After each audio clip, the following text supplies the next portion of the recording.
Welcome to the Visionary Chronicles, a business strategy podcast where we provide insight to those looking for creative, executable strategies built around the latest disruptive ideas, innovative cultures, product creators, and marketing solutions. The journey. Why did I start this podcast? I wanted to talk to you a little bit about what my motivation was in building and creating and starting this podcast. One of the things that I found in listening to the podcasts, blogs, whatever it may be out there, it was the true passion behind someone that had actually been there. Interestingly enough, what I found is that many people starting the podcast and trying to give me information, knowledge, direct firsthand experience on them having run a business, being part of building a business or part of a brand had never been there. Shocking? Not necessarily. It's what I found out in the industry as well, is the things that are lacking or the knowledge of having been inside a brand. So when I needed support with my company, what I found is the people that were giving me the information, the knowledge, the background, in order for me to run my company had really never been inside of a company. So I found the same thing, whether it be in books, whether it be in podcasts, whether it be in blogs. My passion is around giving knowledge to those who need it from having experienced it myself, the peaks, the valleys, having started my own company from scratch, and being able to provide that knowledge to entrepreneurs so they then can use this information as a base to hopefully be able to avoid a lot of the pitfalls that I was involved with in running my company. I had some people that I worked with early on in my company that gave me a tremendous base of knowledge within the industry.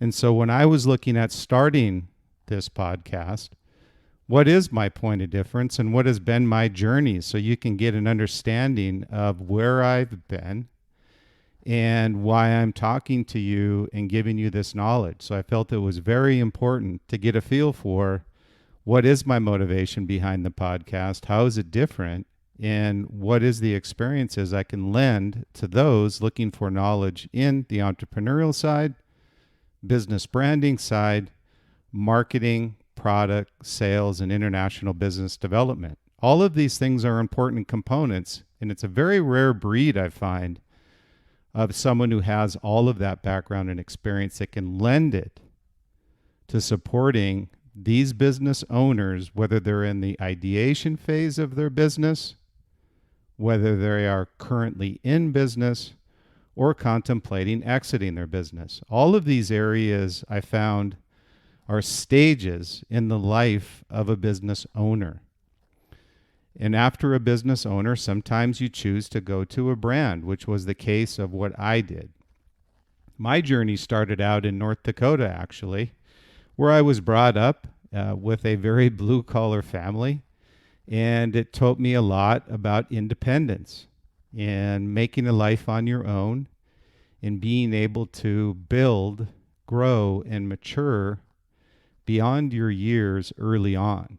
So for me, that was a great learning experience, but I got to tell you, at the time when you're younger, it was a very difficult stage to go through. But as I got older, whether I was with a company or starting my own company, I found this to be invaluable moving forward in my career, in being able to apply that to whatever role I was in or to whatever business I started, or becoming part of a brand and helping them grow to the next level. So for me, it was extremely valuable experience to be with parents that instilled in you, if you want something, earn it. And so for me, independence started very early on. From North Dakota, I actually played football at the University of Nebraska. From there, went on to finish my degree at the University of North Dakota. And from there, in the last semester of my degree in industrial engineering, went out to California and never looked back. And for those of you that have had this journey of independence, for me, I came out to California with nothing and made something. Because of that independence that I had early on in my life, I was able to carry on and through the ups and downs and pitfalls of California, not having any friends nor family out here, getting in a new career out here. So for me, it was a very challenging time when I moved out to California after getting my degree from North Dakota. Having played football at Nebraska, I felt that there was a lot of foundation to me being independent, but at the same time realizing the skill set that I had and how to apply that in my career early on.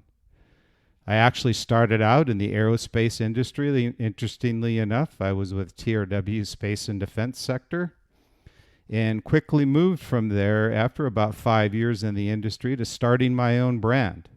It was actually an idea that I came up with, was a dual density mold sandal. And it was one at the time that was in the middle of a recession. And you quickly find out that people aren't too willing to give you money without pre-booked orders. So for me, I quickly pivoted from the footwear side of it and moved into apparel, and found a nice niche inside of the NCAA licensing business and starting my own men's apparel collection, and ran that for 10 years. After 10 years of profitable revenue and business, sold that to a VC firm.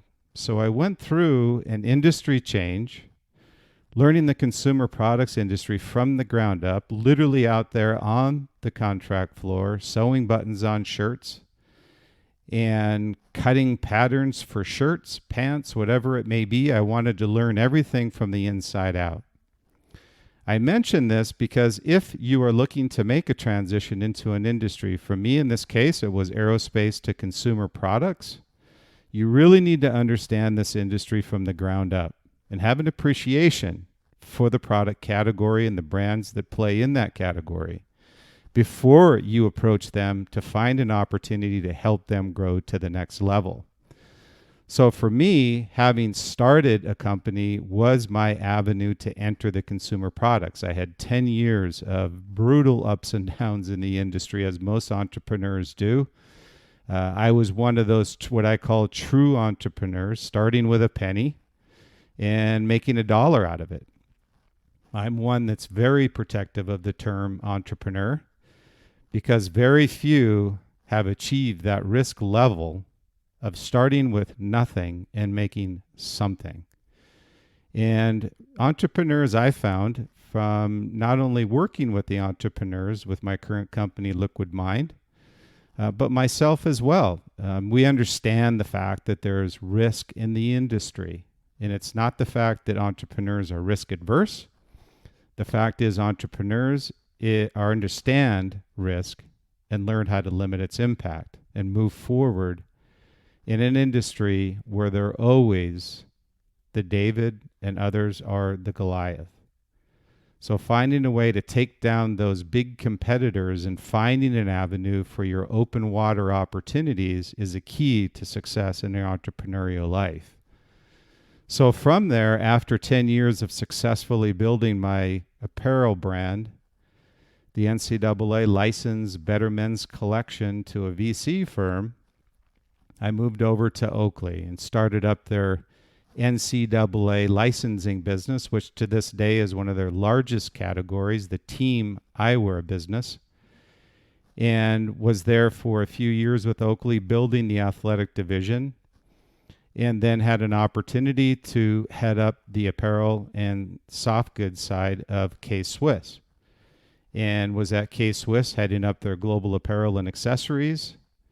And from there, went to TaylorMade Adidas Golf, worked on their licensed, global licensed soft goods and accessory business for 5 years, successfully growing that from a base of about $11 million to $55 million over 4 years. And this was a category when going into it where there was an opportunity to drive innovation. And I bring this up because you think most brands that are leaders in their category are ones that would be able to define a new product category and claim market share almost immediately. That's not always the case, and more often than not, what you find are these brands that aren't experts in a particular category that choose not to do it part-time, but to rather contract with and license those companies that have a team that will successfully build that category in conjunction with the brand. And that was the case with TaylorMade Adidas Golf. We had all of the categories in the soft goods and accessories side and successfully built that business. I mention this because moving from one industry to starting and moving over to a new industry and starting your own company, I've got this entrepreneurial background. I've got the technical background, as well as working with brands on an international level that are globally recognized. So I was very fortunate, but in every position I was in, I was always at a high risk level, meaning that I was either starting something, doing business development, or working with these brands to find a blue ocean open water opportunity that currently hadn't been maximized either by a current brand or one where we felt we could immediately grab market share from them. So after 5 years with TaylorMade Adidas Golf, with that same brand, we also brought on Schutt Sports, Arena Performance Swim out of Italy, and also Skins out of Australia. All of these premium brands, all of these heading up product and the marketing side of the business. So for me, my bloodline truly is entrepreneurial side of the business, having been there myself, started the company and successfully sold it after 10 years, to working with premium global brands heading up on an executive level the product and marketing side of the business. Brands that you all recognize, from K-Swiss to Oakley to TaylorMade to Adidas, and then other international brands which rounded out my background with Arena and Skins gradient compression apparel brand. The last brand I was associated with was a sports bracing and support brand out of Japan called Zamps that didn't have any distribution here in the US or the Americas. And we successfully built it to over 2,000 doors, including some of the biggest sporting good retailers in North America, both Sport Chek and Dick's. And I've always been on that David versus Goliath strategy. Is you can always grab market share no matter your size, as long as you have a better team, a better product, better marketing, better strategy about how you're going to grow that brand successfully long term. So for me, I always gravitated towards that challenge. Most people did not. So I took advantage of that with each brand that I was at. Either starting a new division as I did with Oakley, either going into a new product category of business with TaylorMade and Adidas Golf, helping them grow market share on a global level, or with K-Swiss, where they're trying to rebuild or reemerge a category that they were successful in previously, and then trying to grow that successfully going forward.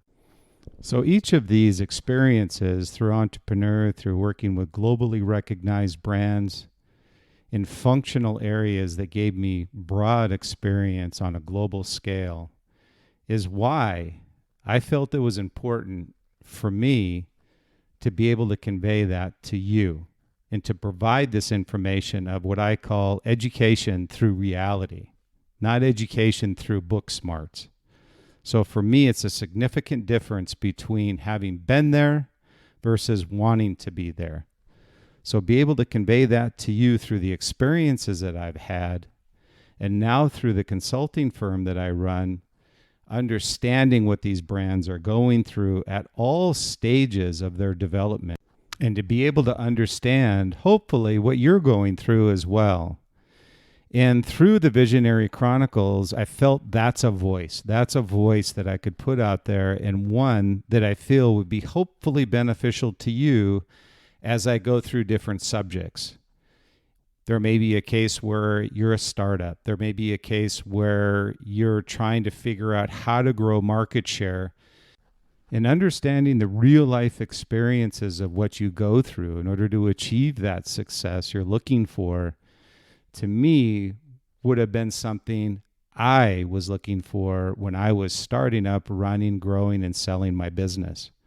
So again, I hope you find that what we're offering and what I offer in the Visionary Chronicles is a substantial point of difference over anything you've heard on the entrepreneurial side from someone who's been through what you're going through, someone who understands both the failures and the successes of each stage in the development of your company. And even if you're looking to transition into a new industry, we'll talk about that as well. So all of these areas are ones that I hopefully will have you engaging with me on and having you asking me questions on. And as we go through this Chronicles, the Visionary Chronicles, that each one of these subjects will be beneficial to you as you move forward in your career, whether it be with your business or with you personally. And I hope you enjoy it. Thank you for listening to the Visionary Chronicles episode 4, The Journey. Over these coming weeks, we're going to be releasing podcasts every Monday, 8 a.m. Pacific Standard Time. We hope you find those enjoyable. And as we go through these weekly session series, we're going to be offering up premium content from the new book that I just wrote, The Visionary Brand. The content will take you through the journey, the brand, the vision paradox, elements of a successful formula, and how great brands, visionary brands, sustain their long-term success through generations. In addition, we'll be asking you for questions, and we'll put these in episodes. Every 4 to 5 episodes, we're actually going to take a question or several questions and answer that and incorporate that into our podcast. So we hope you enjoy that as well.